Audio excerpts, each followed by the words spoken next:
कि मोदी जो कहता है वो करता है, और वो एजेंडा वही है कि अब आज़ाद कश्मीर की बारी है। ये इस साल के आखिर में आज़ाद कश्मीर के लिए आएंगे।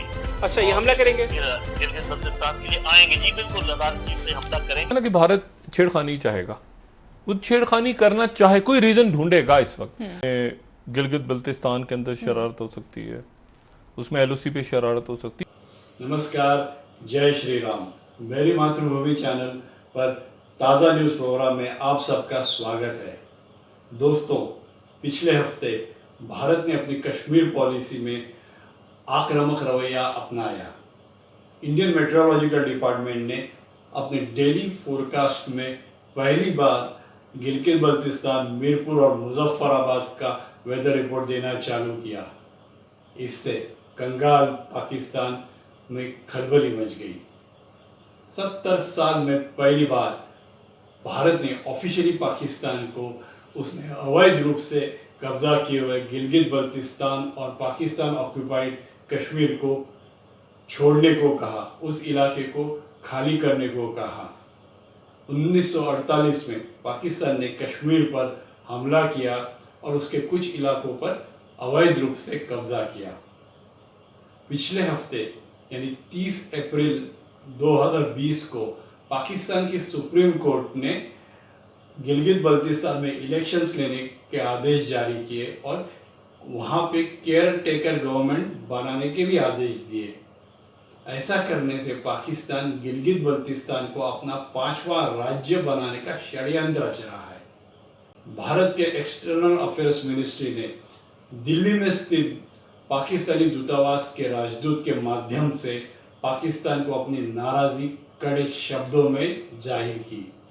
भारत ने आक्रामकता से पाकिस्तान को बताया कि जम्मू और कश्मीर, लेह लद्दाख के साथ गिलगित बल्तिस्तान और पाकिस्तान ऑक्यूपाइड कश्मीर भी भारत का अटूट अंग है। भारत ने आक्रामकता से पाकिस्तान को बताया कि उसने अवैध रूप से कब्जा किए हुए गिलगित बल्तिस्तान और पाकिस्तान ऑक्यूपाइड कश्मीर को वो छोड़ दे, पूरे इलाके को वो खाली कर दे। इससे पाकिस्तान में खलबली मची और पाकिस्तानी मीडिया बौखलाया। तो आइए देखते हैं पाकिस्तानी मीडिया का रिएक्शन। इंडिया अपने अंदरूनी मसाइल का जो कच्चा चट्टा है वो बैरूनी सतह पर इस तरह से पाकिस्तान पर अटैक करके असरअंदाज होने की कोशिश कर रहा है, लेकिन यहाँ पर क्या भारत पाकिस्तान के खिलाफ कोई मुहिम जो कर सकता है, ये क्वेश्चन मार्क है। मोना, कोरोना का इशू है, लॉकडाउन है, बहुत अजीब सी सूरत हाल है, न सिर्फ पाकिस्तान और भारत में बल्कि पूरी दुनिया में। इस मामलात का भी भारत कोई ना कोई इस्तेमाल कर सकता है अपने लिए किसी न किसी तरीके से, कोई मुहिम जो कश्मीर में ख़ास तौर पर जो 5 अगस्त 2019 को जो इकदाम लिया गया, उसके अब नज़र आ रहे हैं कुछ आफ्टर मैथ्स, और जो रिबेल्स हैं उनके खिलाफ वो निकल रहे हैं। रोज़ की बुनियादों पर भारतीय जो ऑक्यूपेशनल फोर्सेस हैं उनकी कैजुअल्टीज़ हो रही हैं, वो मारे जा रहे हैं वहाँ पर इन्हीं रिबेल्स के हाथों। और हमेशा की तरह विद इन सेकेंड्स जो एक हरबा है भारत का कि विद इन सेकेंड्स पाकिस्तान पर उसका इल्ज़ाम लगाया जाता है। तो इस मरतबा भी यही हुआ है। एक हंदवाड़ा में जो अभी रिसेंट इनका एक आमना सामना हुआ है और अटैक हुआ है, बहुत भारी कैजुअल्टीज़ का सामना हुआ है वहाँ पर। इंडियन फ़ौज को भी, उनके अपने पुलिस के भी, वहाँ पर JNK पुलिस के भी एहलकार उसमें मारे गए हैं और एक कर्नल तक उसमें मारे गए हैं भारतीय फ़ौज के। एक जो उनका एजेंडा है उसको ध्यान में रखिएगा, और वो एजेंडा वही है कि अब आज़ाद कश्मीर की बारी है। और ये बार बार कह चुके हैं वो, और मैं इस बात का कायल हूँ वाकई कि मोदी जो कहता है वो करता है। ऐसा नहीं है कि मोदी ने जो कहा नहीं कहा हो, जो कहा उस पर अमल ना किया हो। अब उसके दोनों मंशूरों में 37 का था, उसके दोनों मंशूरों में मकबूजा कश्मीर पे कब्ज़े का था, उसके दोनों मंशूरों में शरीयत के ख़िलाफ़ कार्रवाई थी, उसके दोनों मंशूरों में गैर मुकामी मुसलमानों को निकालने की बात थी। तो वो कर रहे हैं ना वो। और अब आज़ाद कश्मीर का भी कि पूरा कश्मीर हमारा है, पूरा कश्मीर हमारा है, तो वो आज़ाद कश्मीर को टारगेट करने की कोशिश कर रहा है। और ये छोटी मोटी जो आप देख रही हैं सूरत हाल, ये एक पूरी चेन है जो एक बिग पिक्चर की तरह आपको लेके जाएगी। मोदी ने किया क्या है? मोदी ने काम ये किया है कि जनाब जो एक स्टेटस को था पाकिस्तान और भारत के दरमियान कश्मीर के ऊपर, उसने उसको तोड़ दिया। और अपने तई उसने कश्मीर का मसला भी हल कर लिया है कि जनाब जैसा कि बता रहे थे नासिर साहब के इनेक्स कर लिया, और अब उनको जो है अपने फैसले के कॉन्सिक्वेंसेस को, उसका जो कि फॉलो आउट है उसको मैनेज करना है, जो कि वो कर रहे हैं। और उनके जो प्लान है बिल्कुल सबके सामने कि जी वो 2-4 बरस में वहां पे डेमोग्राफिक चेंजेस इतने ज्यादा लेकर आ जाएंगे कि वो जो मुस्लिम अक्सरियत है मुस्लिम अकलियत में तब्दील हो जाएगी और उनकी गिरफ्त जो है वो बहुत मजबूत हो जाएगी। तो सब कश्मीरी मुजाहिदीन के लिए ये सब कुछ भारत जिनकी वजह से कर रहे हैं, इसके ऊपर बात करते हैं। और एक्सपर्ट ओपिनियन लेने के लिए हमारे साथ टेलीफोन लाइन पर मौजूद हैं साबिक वजीर दिफा lieutenant general retired Naeem Khalid Lodhi साहब। जनरल साहब, thank you very much for your time. General साहब, पहले लाइन ऑफ कंट्रोल की बात कर लें। एकदम शिद्दत आ गई है भारत की जानिब से जो लाइन ऑफ कंट्रोल की खिलाफ वर्जी पर सीज फायर लाइन की।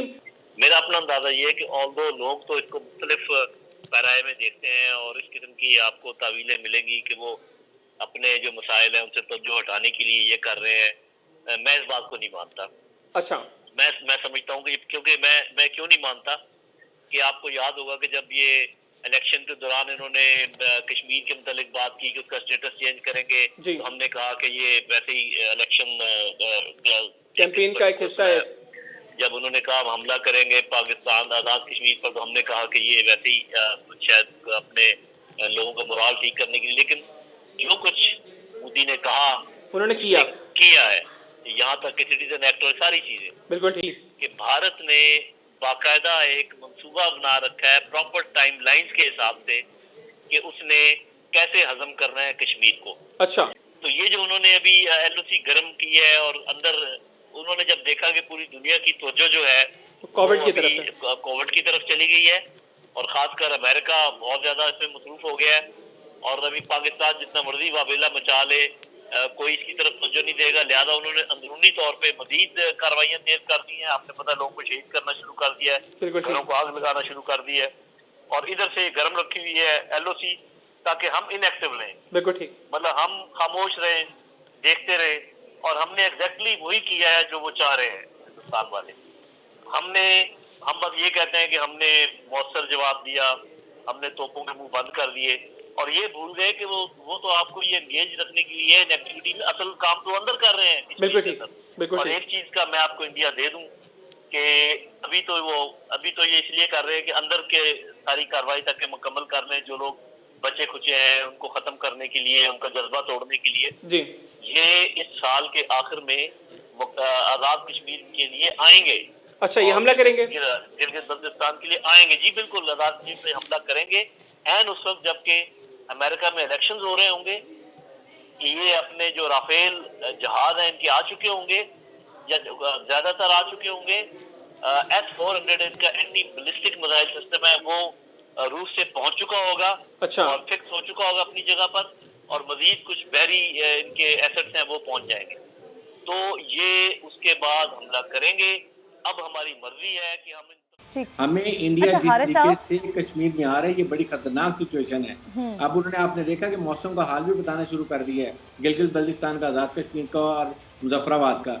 ये चीजें हमें आज लेंगे हम सीरियसली तो बात बनेगी। इस पे हमारी गवर्नमेंट को बड़ा स्ट्रॉन्ग एक्शन लेना चाहिए। हारिस साहब, आप कह रहे हैं गवर्नमेंट को इन चीज़ों पर स्ट्रॉन्ग एक्शन लेना चाहिए, लेकिन मेरी नज़र के सामने तो एक और मामला भी है, कश्मीर का किस्सा, कश्मीर का मामला जो कोरोना की नज़र हो गया है। ये मामला दब गया है और पूरे भारत को, भारतीयों को और इस बेहिस जंगली पार्टी के सरबराह नरेंद्र मोदी को सबसे ज़्यादा अगर किसी ने एहसास दिलाया होगा तो वो कोरोना है कि ये कर्फ्यू क्या होता है, किस तरह से दुनिया, किस तरह से आवाम को बंद कर दिया जाता है। लेकिन उसके बावजूद भी अब सिचुएशन ये है कि पाकिस्तान भी इस मसले पर अब उस तरह से रिएक्ट नहीं कर पा रहा जिस तरह से पिछले दिनों जब ये मामला शुरू हुए तब कर रहा था पाकिस्तान को अभी कुछ करने की जरूरत नहीं है।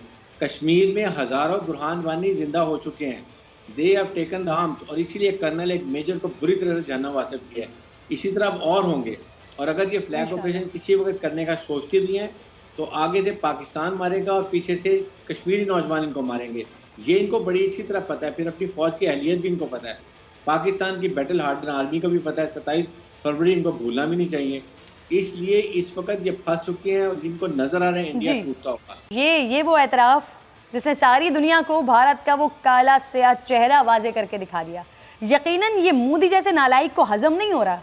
भारत की दरिंदगी, दहशतगर्दी, बर्बरियत दुनिया ने कश्मीर में देखी, इसके अलावा पाकिस्तान को रॉ कैसे कैसे नुकसान पहुंचा रही थी, मासूम मुसलमान पाकिस्तानियों का खून कैसे बहाया जा रहा है, और जो कुछ पाकिस्तान की जो मुसलमानों की तारीख को कि मुसलमान क्या थे, क्या है और क्यों इनसे डरा जाता है, अगर भूल गए तो उनको याद दिलाने के लिए इस वक्त भी कुछ है। लेकिन हमारे सामने है भारत निरा ढीठ। जो तनाव है पाकिस्तान और भारत का, इस तनाव को मैं देख रहा हूँ चाइना और अमेरिका के तनाजुर में और ख़त्ते के तनाजुर में, पूरे ख़त्ते के। और मैं ये बात हमेशा कहता रहता हूँ कि अब पाकिस्तान में जो भी तब्दीलियाँ आएंगी वो ख़त्ते के वाक़यात और जो दुनिया के वाक़यात हैं, वो चूँकि पाकिस्तान बिल्कुल दरमियान में इस वक्त जो है वो सुपर पावर्स के बिल्कुल सेंटर में, पॉलिटिकली भी, जोग्राफियाई अंदाज में भी, ताकि तो जो भी फैसले होंगे बड़े, उसमें पाकिस्तान नज़रअंदाज नहीं हो सकता।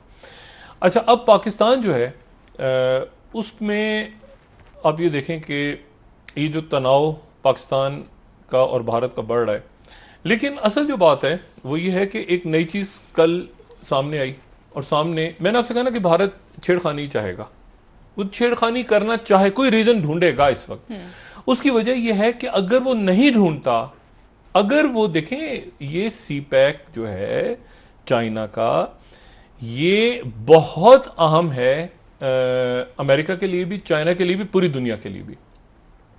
कल भारत ने क्या किया जनाब, उनका जो महकमा मौसमियात है जो दिल्ली में बैठा है, छोटी छोटी चालाकियाँ, छोटी छोटी ये तो हम भी कर सकते हैं बैठ के, मेरा ख्याल से कर लेना चाहिए हमें। उनके महकमे मौसमियात ने जो मौसम दिखाया है भारत का, तो उसमें उन्होंने गिलगित बल्तिस्तान का मौसम भी बता दिया है। उनके जो टीवी स्टेशन हैं उन पर गिलगित बल्तिस्तान, मीरपुर, मुजफ्फराबाद, यानी आज़ाद कश्मीर और हमारे पास जो इलाके हैं, पहली दफ़ा उनका मौसम का हाल बता रहे हैं वहाँ पे बैठ के। अच्छा जी, और ये इसको अजीत देओल वहाँ पे बराह रास्त ये उनके अहकाम से हुआ। यानी कोई ये क्या मसला है, हम यहाँ बैठ के नई दिल्ली का और श्रीनगर का और कलकत्ता का दर्जा हरारत बताना शुरू कर दें, क्या इससे क्या मसला है? हम तो बल्कि पूरी दुनिया की बताते हैं, ग्लोबल। तो उन्होंने उसको भारत में ऐड कर लिया है, भारत का मौसमी हाल सुनाते हैं आपको, आज़ाद कश्मीर के इलाके, छोटी छोटी चालाकियाँ।